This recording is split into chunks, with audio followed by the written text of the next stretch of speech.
Hello student, আজকে আমরা এই অঙ্কটি করব। এখানে given a square minus 5a plus 1 equals to 0। এই ইকুয়েশন থেকে আমাদের আনতে হবে a plus 1 by a এর ভ্যালু।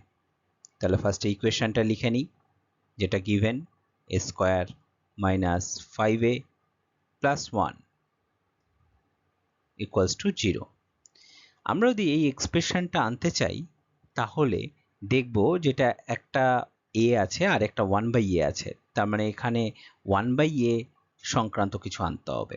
তাহলে আমরা যদি পুরোটাকে a দিয়ে ডিভাইড করে দিই, left hand side equals to left hand side আর রাইট হ্যান্ড সাইড দুটোই আমরা a দিয়ে ডিভাইড করে দিলাম, একই থেকে যাবে। তাহলে তাহলে প্রত্যেকটা টার্মও a দিয়ে ডিভাইড হবে, minus 5a by 1 by a plus 1 by a equals to 0। 0 দিয়ে যাই ডিভাইড করি 0ই ফেরত আসবে।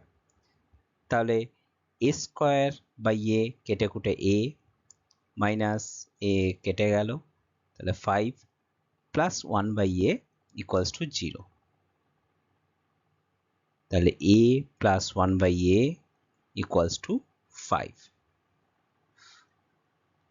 ফার্স্ট অঙ্কের অ্যান্সার। নেক্সট আমরা সেকেন্ড অঙ্কে আসি।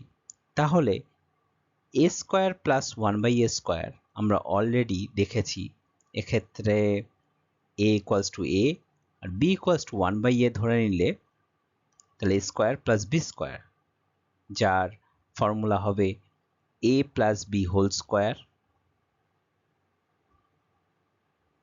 a প্লাস b মানে 1 বাই a তার whole square minus 2ab, 2 into a into b, এখানে 1 by a।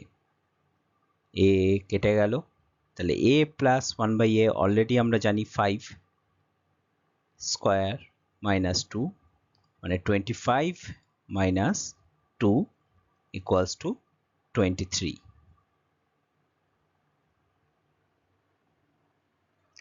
Do like, subscribe and comment.